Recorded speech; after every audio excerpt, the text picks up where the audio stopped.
ರೀ ಅಮೃತ ಅವರೇ, ಮನೆಗೆ ಹೋಗಿ ಮಾತಾಡೋಣ ಅಂತ ಹೇಳ್ಬಿಟ್ಟು ಬಂದು ರೂಮಲ್ಲಿ ಕೂತಿದ್ದೀರಲ್ಲ, ಇದು ನಿಮಗೆ ಸರಿ ಅನ್ಸುತ್ತಾ? ಹೋಗ್ಲಿ ಬಿಡಿ. ಈಗಲಾದರೂ ನನ್ನ ಮನಸ್ಸಲ್ಲಿರೋ ವಿಷಯನ ಹೇಳಲಾ?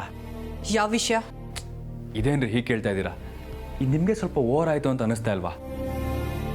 ಅಲ್ಲ, ನಾನು ಇಲ್ಲಿಗೆ ಬಂದಿರೋದು, ನಿಮ್ಮ ತಂದೆ ಹತ್ರ ಕೆಲ್ಸಕ್ಕೆ ಸೇರಿರೋದು ಎಲ್ಲ ನಿಮಗೋಸ್ಕರ ಅಂತ ಗೊತ್ತಿದ್ದು ಯಾವ ವಿಷಯ ಅಂತ ಕೇಳ್ತಾ ಇದ್ದೀರಲ್ಲ? ನಿಮ್ಮನ್ನು ಲವ್ ಮಾಡೋದೇ ಫುಲ್ ಟೈಮ್ ಜಾಬ್ ಆಗೋಗಿದೆ ನನಗೆ, ಅದು ನಿಮಗೂ ಗೊತ್ತು. ಇಷ್ಟೆಲ್ಲ ಗೊತ್ತಿದ್ರು ಏನು ಗೊತ್ತಿಲ್ಲದಿರೋರ ಥರ ಎಲ್ಲ ನನ್ನ ಬಾಯಲ್ಲೇ ಕೇಳಬೇಕು ಅಂತ ನಾಟಕ ಆಡ್ತಿದ್ದೀರಲ್ಲ, ಇದು ಸ್ವಲ್ಪ ಓವರ್ ಆಯಿತು ಕಣ್ರಿ. ನನಗೆ ಗೊತ್ತು, ನಿಮಗೂ ನಾನಂದರೆ ತುಂಬ ಇಷ್ಟ. ನಿಮ್ಮ ಮನಸ್ಸಲ್ಲಿ ನನ್ನ ಮೇಲೆ ಒಲವಿದೆ ಅಂತ. ನಾನು ನಿಮ್ಮನ್ನು ಪ್ರೀತಿಸ್ತೀನಿ ಅನ್ನೋ ಮಾತು ತುಟಿ ಹಂಚಲ್ಲಿದ್ದರೂ ಅದನ್ನು ಹೊರಗೆ ಬಿಡದೆ ನನ್ನ ಕಾಯಿಸ್ತಾ ಇದ್ದೀರಾ ಅಲ್ಲ? ಇಲ್ಲ ಸತಾಯಿಸ್ಬೇಕು ಅಂತ ಡಿಸೈಡ್ ಮಾಡಿದ್ದೀರಾ ಅಲ್ವಾ? ನಾನು ಹೇಳಿದ್ದು ಸತ್ಯ ತಾನೇ? ರೀ ಅಮೃತ ಅವರೇ, ನೀವು ಹೀಗೆ ಮೌನವಾಗಿದ್ದರೆ ನಾನು ಏನಂತ ಅರ್ಥ ಮಾಡ್ಕೊಳ್ಳಿ? ಇಷ್ಟು ದಿನ ಕಾಯಿಸಿದ್ದು ಸಾಕು.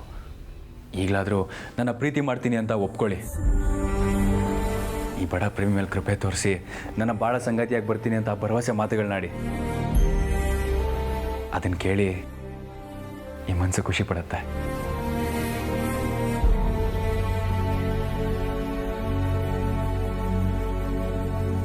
ರೀ ಅಮೃತ ಅವರೇ, ರೀ ಅಮೃತ ಅವರೇ, ನಾನು ಹೇಳೋದನ್ನ ಒಂದು ನಿಮಿಷ ಮನಸ್ಸಿಟ್ಟು ಕೇಳಿ. ನಮ್ಮ ಮನೇಲೆ ಮದುವೆ ಆಗುವಂಥ ಪ್ರೆಷರ್ ಹಾಕ್ತಾ ಇದ್ದಾರೆ. ಅದು ಅಲ್ಲದೆ ನನಗೆ ಮದುವೆ ಆಗಿಲ್ಲ ಅಂತಂದರೆ ನನ್ನ ಪ್ರಾಣಕ್ಕೆ ಅಪಾಯ ಇದೆ ಅಂತ ಜ್ಯೋತಿಷ್ ಹೇಳಿದಾನಂತೆ. ಅದನ್ನೇ ನಮ್ಮ ಅಜ್ಜಿ ನಂಬ್ಕೊಂಡು ಅನ್ನ ನೀರು ಬಿಟ್ಟು ಉಪವಾಸ ಕೂತಿದ್ದಾರೆ. ಅದು ಅಲ್ಲದೆ ಈ ಮಯೂರಿ ಅನ್ನೋ ಹುಡುಗಿ ನನ್ನೇ ಮದುವೆ ಆಗಬೇಕು ಅಂತ ನಮ್ಮ ಮನೇಲಿ ಬಂದು ಸೆಟ್ಲ್ ಆಗಿದ್ದಾಳೆ. ಈಗ ನಾನು ತುಂಬಾ ಕ್ರಿಟಿಕಲ್ ಕಂಡೀಷನಲ್ಲಿದ್ದೀನಿ. ನೀವು ನನ್ನ ಮದುವೆ ಆಗೋದಕ್ಕೆ ಒಪ್ಕೊಂಡಿಲ್ಲ ಅಂತಂದರೆ ನಾನು ಮಯೂರಿನ ಮದುವೆ ಆಗೋ ಪರಿಸ್ಥಿತಿ ಬಂದುಬಿಡುತ್ತೆ. ಪ್ಲೀಸ್ ನನ್ನ ಕಷ್ಟನ ಅರ್ಥ ಮಾಡ್ಕೊಳ್ಳಿ ಅಮೃತ ಅವರೇ. ನಾನು ನಿಮ್ಮನ್ನು ಬಿಟ್ಟು ಬೇರೆ ಯಾರನ್ನೂ ಮದುವೆ ಆಗೋದಕ್ಕೆ ಸಾಧ್ಯ ಇಲ್ಲ. ಈ ಜನ್ಮದಲ್ಲಿ ಮಾತ್ರ ಅಲ್ಲ, 7 ಜನ್ಮದಲ್ಲೂ ನಿಮ್ಮನ್ನೇ ಹೆಂಡತಿಯಾಗಿ ಪಡಿಬೇಕು ಅಂತ ಆಸೆ ಪಟ್ಟಿರೋನು ಕಣ್ರಿ ನಾನು. ನಿಮ್ಮನ್ನು ಬಿಟ್ಟರೆ ಬೇರೆ ಯಾವ ಹುಡುಗಿನೂ ಕಣ್ಣೆತ್ತು ನೋಡೋದಕ್ಕೂ ಸಾಧ್ಯ ಇಲ್ಲ.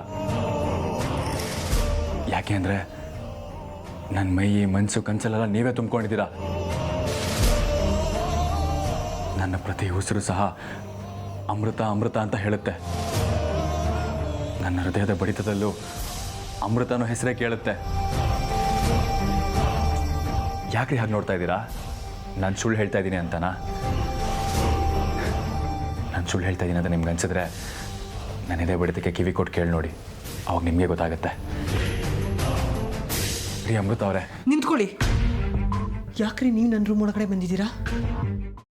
ಕೈಮಾ ಲಿವರ್ ಚಕ್ಕಣ ಮಾಡುವ ವಿಧಾನ: ಒಂದು ಬಾಣಲಿಗೆ ಎಣ್ಣೆ, ಈರುಳ್ಳಿ ಹಾಕಿ ಹುರಿದು ಶುಂಠಿ ಬೆಳ್ಳುಳ್ಳಿ ಪೇಸ್ಟ್, ಅರಿಶಿನ, ಪುದೀನ, ಕೊತ್ತಂಬರಿ ಸೊಪ್ಪು, ಲಿವರ್, ನೀರು, ಬೇಯಿಸಿದ ಕೈಮಾ, ಟೊಮ್ಯಾಟೊ ಪ್ಯೂರಿ, ಗರಂ ಮಸಾಲ, ತುಪ್ಪ ಮುಚ್ಚಳ ಮುಚ್ಚಿ ಬೇಯಿಸಿ. ಈಗ ಕೈಮಾ ಲಿವರ್ ಚಾಕಣ ಸವಿಯಲು ಸಿದ್ಧ. ನಮ್ಮ ಇವತ್ತಿನ ಕಾರ್ಯಕ್ರಮದಲ್ಲಿ GFC ಖ್ಯಾತಿಯ ಕೃಷ್ಣಪ್ಪನವರು ಒಳ್ಳೆ ಚಾಕ್ನವನ್ನ ಮಾಡಿ ಕೊಟ್ಟಿದ್ದಾರೆ.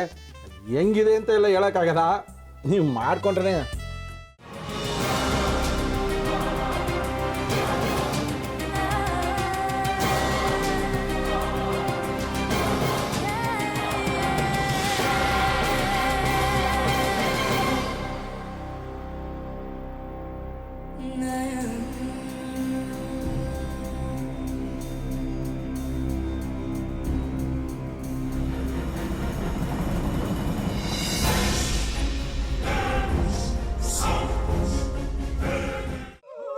ಎಟ್ಟಿ ತಕೊಳಕ್ ಬಂದವ್ರನ್ನ ಸುಮ್ಮನೆ ಬಿಡಲ್ಲ, ರೂಮ್ ಕರ್ಕೊಂಡೋಗಿ ಸಾಯಿಸ್ಬಿಡ್ತದೆ.